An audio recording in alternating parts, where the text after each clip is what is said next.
इस श्लोक को बोल करके, और मैं अपने 29 साल में ये श्लोक पहली बार बोल रहा हूँ, 30वां साल शुरू हो गया है। हर्ष पुराण की कथा में एक नई सी बात होती है। इसमें वर्णन यह किया गया कि जिस समय आप रुद्राक्ष धारण करते हैं तो रुद्राक्ष मालिनम दृष्टवा, रुद्राक्ष की माला को देख करके शिवो विष्णु प्रसीदति, भगवान महादेव और भगवान विष्णु अति प्रसन्न हो जाते हैं। जिसके ऊपर विष्णु प्रसन्न हो जाए उसके घर में गरीबी नहीं आ सकती, और जिसके ऊपर महादेव प्रसन्न हो जाए उसके अकाल मृत्यु नहीं हो सकती, उसका कोई भी ग्रह प्रतिकूल हो ही नहीं सकता। ये भगवान महादेव की कृपा। कोई भी हो, राहु हो, केतु हो, मंगल हो, कोई भी हो, शनि महाराज हो, ये सब भगवान महादेव के दरबार में हाजिरी लगाते हैं। जिसके ऊपर शिव प्रसन्न हो जाए उसकी जन्मपत्री में किसी भी प्रकार की प्रतिकूलता रह ही नहीं सकती। आप आदत में डालिए, रुद्राक्ष पहनिए। पुनीत भाई इधर बैठिए, सामने कोई इधर आ जाए, सामने मुख्य यजमान का आसन है, जोड़े से बैठे। तो रुद्राक्ष मालिनम दृष्ट्वा शिव विष्णु प्रसीदति, देवी गणपति सूर्य असुराशाने पार्वती। रुद्राक्ष की माला धारण करने वाले लोगों के लिए गजानंद सूर्य भगवान शिगरे देवता उसके कार्यों को बनाने के लिए खड़े रहते हैं। इतनी बड़ी महिमा रुद्राक्ष की है। एवं ज्ञातात महात्म्यम रुद्राक्षस्य महेश्वरी। भगवान महादेव कहते हैं, हे देवी, ये मैंने रुद्राक्ष की महिमा तुम्हें सुनाई। कागज हो तो अपने कलम से एक बात लिख लेना, आप रुद्राक्ष धारण करते हैं तो बिना मंत्र के रुद्राक्ष धारण न करें। इस ग्रंथ में लिखा है कि उच्चारण करके रुद्राक्ष धारण करने की एक विधि है। वो है शुद्ध देसी घी में रुद्राक्ष की माला को एक आध रात पहले छोड़ दीजिए उसमें, तो उसका जो दाना है वो फटेगा नहीं, वो चटकेगा नहीं वो उसका दाना। फिर इसको या तो सोमवार को या प्रदोष वाले दिन रुद्राक्ष की माला को आप धारण कीजिए। एक दाना आप पहनते हैं, 24 घंटे पहने रहिए, कभी भी उतारने की जरूरत नहीं है। यदि आप पूरी माला पहनते हैं तो सूतक पातक में रात्रि को सोते समय उसको उतारने की आवश्यकता होती है, ऐसा वर्णन किया गया है। तो मैं वो मंत्र आपको बताए देता हूँ। ये तो रुद्राक्ष भेदाई प्रोक्ता भई मुख भेदतः। वैसे तो हर मुखी रुद्राक्ष को धारण करने के लिए अलग अलग मंत्र हैं, लेकिन एक सार्वजनिक मंत्र जो सभी रुद्राक्ष को धारण करने के लिए मैं यहाँ से निवेदन कर रहा हूँ वो है ओम ह्रीम नमः। जब भी आप रुद्राक्ष धारण करते हैं तो पहले उस रुद्राक्ष को धारण करने से पहले 108 बार इस मंत्र का जप कीजिए। माला के ऊपर मत कीजिए, क्योंकि जिस माला पर जप किया जाता है फिर वो माला पहनी नहीं जाती। मंत्र मैंने यहाँ से निवेदन किया है, ओम ह्रीम नमः।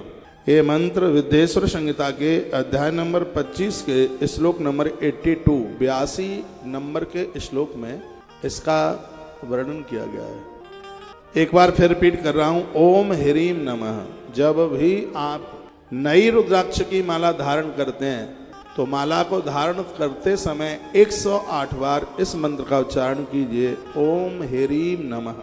तो वह माला फिर आपको सूट कर जाएगी, वो माला आपको दिक्कत नहीं देगी। अपने शौक में कभी स्टोन धारण ना करें, क्योंकि ये विपरीत हो जाता है। डायमंड आपको कितने रति का पहनना है ये आपके वर्तमान समय में चलने वाले ग्रह के ऊपर होता है। कभी कभी ये स्टोन बहुत ज़्यादा नुकसान कर जाते हैं, जानकारी तो होती नहीं है। उन्होंने सोने चांदी में मड़वाया और एक शौक के लिए उसे पहन लिया। जिस समय डॉक्टर इंजेक्शन लगाता है तो उस समय दवाई को बार बार देखता है कि दवाई इसमें कितने ml है। कम भी हो जाएगी तो भी फायदा नहीं करेगी, और ज़्यादा हो गई तो नुकसान कर जाएगी। यही स्थिति इस स्टोन की है। इसमें रति देखी जाती है, और ये कुछ उम्र के हिसाब से भी चलता है, आयु के हिसाब से चलता है। स्टोन फायदा करता है, याद रखना, ये नुकसान भी करता है। उसका जानकार होना चाहिए। यदि किसी जानकार का सानिध्य पा करके आप स्टोन आप धारण करते हैं तो इसका बहुत बड़ा विस्तार है। रुद्राक्ष मंत्र विज्ञान में बहुत आगे है। इस ग्रंथ में इसकी महिमा का वर्णन किया गया है। क्या लिखा है कि जो बिना मंत्र के रुद्राक्ष धारण करता है 1,00,000% वह स्त्री पुरुष नरक के अधिकारी बनते हैं। अब श्लोक बोले देता हूं मैं, क्योंकि मेरी बात को तो बहुत लोग सुन रहे हैं। 83 नंबर का श्लोक है। श्री शिव महापुराण विद्येश्वर संहिता अध्याय 25 और श्लोक नंबर 83 इसमें लिखा है, बिना मंत्रेण यो धत्ते रुद्राक्षम भुवि मानवः बिना मंत्र के यदि कोई रुद्राक्ष धारण करेगा तो सयात नरकम घोरम याव चंद्र चतुर्दश इंद्र चतुर्दश यावद इंद्र चतुर्दश 14 मनवंतर तक जब तक इंद्र रहेगा तब तक व्यक्ति को नरक यातना का भुगतान करना पड़ेगा यदि बिना मंत्र के बिना विधि के रुद्राक्ष को यदि धारण किया गया तो। ये डराने वाली बात नहीं है, सही है। यदि आपने कोई रुद्राक्ष धारण भी किया है, माला धारण की और अपने मन मुताबिक धारण कर ली है, उस रुद्राक्ष को उतार के, माला को उतार कर पहले किसी गुरुजन के हाथ में, किसी महापुरुष साधु के हाथ में दीजिए, फिर उनके हाथ से उसको लेकर के फिर धारण कीजिए, उसका दोष समाप्त हो जाएगा। इसका तो फिर विधान यही है। तो ये सब इस श्लोक में वर्णन किया गया है। रुद्राक्ष मालिनम दृष्टवा भूत प्रेता पिशाचक। रुद्राक्ष की माला को देखते ही भूत प्रेत भाग जाते, आसपास भी नहीं रहते। डाकनी साकनी चैव ये चाने चौद्रकार का। यदि किसी व्यक्ति ने रुद्राक्ष धारण की है, यदि उसके ऊपर कोई चौकी वगैरह मूठ वगैरह भेजता है, उस प्रहार से वो व्यक्ति खत्म हो जाएगा। जिसके ऊपर ये भेजा गया है उसका कुछ भी बिगड़ने वाला नहीं है। यह इतना बड़ा विज्ञान रुद्राक्ष का है। अभी अभी हमारे मध्य में श्री ब्रजमोहन अग्रवाल जी रोहिणी से पधारे हैं। मेरी पवित्र व्यासपीठ से आपका बड़ा आदर है। भाई गोपाल अग्रवाल जोगलाला जी के ज्येष्ठ पुत्र हैं, आपका आना हुआ है, बैठिएगा। अति आदर वर्णन किया गया है। कहा गया है कि हर समस्या का समाधान रुद्राक्ष के अंतर्गत पूजतोपि महादेवो न अभिष्ट फलदायक। सेवा और शिव की पूजा में रुद्राक्ष पहन करके और आप पूजा करते हैं और उसका फल न मिले, ऐसा कभी हो ही नहीं सकता। हितोक्तम गिरजाग्रे ही शिवेन परमात्मना भस्म रुद्राक्ष महात्म्य भुक्ति मुक्ति फलप्रदम। कल से आप भस्म का महात्म्य, रुद्राक्ष की महिमा, बेल की महिमा आप सुन रहे हैं। तो भस्म रुद्राक्ष धारी से भक्त सुक्षते पंचाक्षर जप सकता परिपूर्ण सन्मुखे। वर्णन किया रुद्राक्ष धारण किए हुए और मुंह से ओम नमः शिवाय करते हुए माथे पर भस्म लगाता हुआ यदि कोई व्यक्ति आपके सन्मुख चल करके आ गया है, उसका मुख का दर्शन करते ही 12 ज्योतिर्पीठ का दर्शन करने का फल प्राप्त होता है। इतनी बड़ी महिमा रुद्राक्ष की है। रुद्राक्ष का विज्ञान एक बहुत बड़ा विज्ञान है। भस्म रुद्राक्ष महात्म्यम सर्व काम समृद्धम। जो भस्म रुद्राक्ष की महिमा सुनेगा, कथा सुनेगा, उसके बिगड़े सभी काम बनेंगे। एतद यह सुनयानितम महात्म्यम परमम शुभम। जो शंकर के भक्त हैं उन्हें रुद्राक्ष की महिमा रोज सुननी चाहिए। शिव पुराण अपने घर में रखो। विद्येश्वर संहिता का 25 नंबर का अध्याय शिवलिंग के पास बैठकर अपने मंदिर में बैठ करके 25 नंबर का अध्याय है। इसको पूरा का पूरा पढ़ लीजिए, 10 मिनट भी नहीं लगेगी पूरा। यह आपके लिए बहुत बड़ी स्तुति बन जाएगी। क्या लिखा है? यह सर्व सुखम भुक्ता पुत्र पौत्रादि संयुतम। इस महात्म्य को पढ़ेंगे, सुनेंगे आप, और इसका फल आपके पुत्र और पौत्रादिकों को प्राप्त होगा। इतनी बड़ी महिमा इस रुद्राक्ष की है। रुद्राक्ष भस्मोंड भक्ता सर्वान कामान वापन्यात्। सभी काम बनेंगे। मैं तो यहाँ तक आपको कहूँगा, पूजा में सिद्ध की हुई माला, स्टेयरिंग के बगल में एक शीशा लगा हुआ होता है। ऊपर आपकी गाड़ी में स्टेयरिंग के बाएं हाथ पर एक शीशा लगा है जिसमें आप बैक देखते हैं, पीछे का देखते हैं। रुद्राक्ष की माला उसके ऊपर लटका दीजिए आप, और जिस समय आप गाड़ी चलाते हैं और उसको आप वंदन कीजिए, क्योंकि रुद्राक्ष साक्षात शिव ही है और मौत का देवता है। गाड़ी कभी टकराएगी नहीं। काल के गाल में भी व्यक्ति जीवित रहेगा, सुरक्षित रहेगा। मेरी आप बहुत बातें मानते हैं, ये भी मान लीजिए। कोई पैसा तो लग नहीं रहा है बात मानने। आपको कितना आनंद होता है, टेंशन नहीं होगा दिमाग में। हार्ट के मरीज को 5 मुखी रुद्राक्ष पानी में डाल करके रोजाना पीना चाहिए।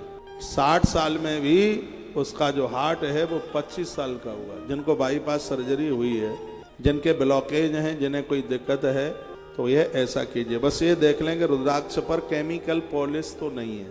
हाँ, वो केमिकल पॉलिश वाला नहीं हो, शुद्ध हो, बिना पॉलिश वाला रुद्राक्ष। इसका पानी महात्मा चरक अपने संहिता में कहते हैं कि वरदान है। इससे हृदय तंत्र, माइक खोलिए, पूरा का पूरा, और खोलिए, पूरा का पूरा, इससे हृदय तंत्र मजबूत होता है।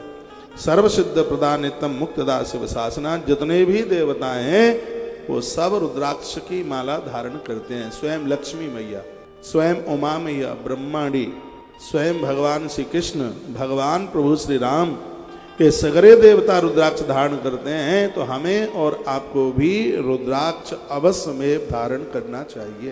पूरी माला को आप न साध सकें तो एक मनिया 5 मुखी रुद्राक्ष का, जिस व्यक्ति ने खान पान जिसका बिगड़ा, व्यभिचार हुआ और कोई अपराध हुआ, यदि उसने 5 मुखी रुद्राक्ष धारण किया है तो प्रत्येक दिन उसको चातुर्मास व्रत करने का पुण्य प्राप्त होता है। ऐसा रुद्राक्ष को आप स्वर्ण में या चांदी में, सोने या चांदी में मड़वा करके उसको कंठ में धारण कीजिए।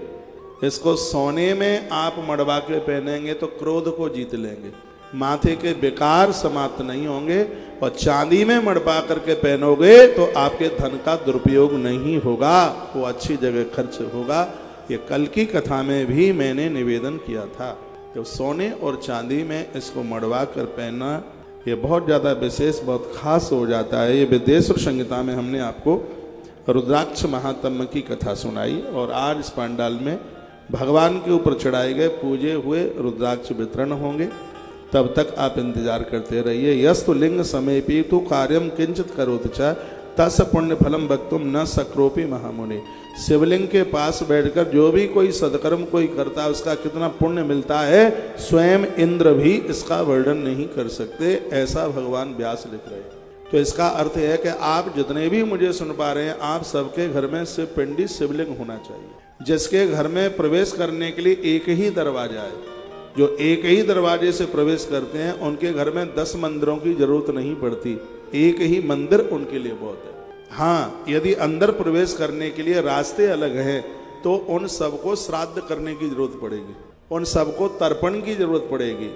यदि घर में जाने के लिए रास्ते अलग हैं, लोग कहते हैं कि तर्पण बड़े को अधिकार है और छोटे को अधिकार है, बीच वाले को नहीं। मैंने गरुड़ पुराण को घोंट करके पिया है, ये मुझे कहीं लिखा हुआ नहीं मिला कि माँ बाप जी के लिए बीच वाला कुछ नहीं कर सकता। यदि बीच वाला माता पिता की प्रॉपर्टी लेने का अधिकारी है तो बीच वाला उनका श्राद्ध करने का भी अधिकार प्राप्त करता है। भरतलाल जी ने पूरा अपना क्रिया कर्म अपने पिताजी का किया था, वो बीच ही वाले थे। और भी ऐसे अनेक प्रमाण मिलते हैं। मैं इस प्रसंग में कहना चाहूँगा, आपके घर में भले एक जगह है मंदिर है, उसका अच्छा डेवलपमेंट कीजिए, उसको ठीक से उसको बिल्कुल व्यवस्थित कीजिए। मंदिर हमारे संस्कारों का एहसास कराता है। और ये मैं निवेदन करूँगा, जिसके घर में नित्य भगवान का पूजन होता है उस परिवार को प्रत्येक दिन 10 अश्वमेध यज्ञ करने का फल प्राप्त होता है। इसलिए किसी भी सनातनी का घर ऐसा ना हो जिसके घर में मंदिर ना हो। मंदिर सबके घर में हो, आनंद हो जाएगा। और ये श्लोक मैं आपके बीच में बोल रहा हूँ, यह श्लोक रुद्र संहिता सृष्टि खंड के अध्याय नंबर 10 का श्लोक नंबर 40 नंबर का श्लोक है। तो ये बता के बात प्रमाणित होती है। इसमें लिखा यस्तु लिंग समेपीतु कार्यम किंचित करोति च। जो शिवलिंग के पास बैठ करके कुछ भी सदकर्म करता है, तस् पुण्य फलम वक्तुम, उसका पुण्य कितना मिलता है कि देवराज इंद्र भी इसका वर्णन नहीं कर सकते। इसलिए हम व्यासपीठ पर शिवलिंग रख करके कथा सुनाते हैं, क्योंकि एक कथा सुनाई गई है अनंत गुना फलदायी हो जाती है। ऐसा नहीं है कि प्रवचन आपको ही सुनाने के लिए इसके ऊपर हम ना चलें। मेरी व्यासपीठ पर शिवलिंग रहता है, शिव पिंडी, और ये शिव पिंडी चांदी की है। चांदी का शिवलिंग धन को दुरुपयोग नहीं होने देगा, अपने खर्चों को सीमित रखेगा, बढ़ने नहीं देगा। आप डोनेशन देते हैं, उसका सही सदुपयोग हो। मेरी व्यासपीठ पर चांदी के शिवलिंग इसीलिए रहते हैं। आप सबके पूर्वजों का कल्याण महादेव करे।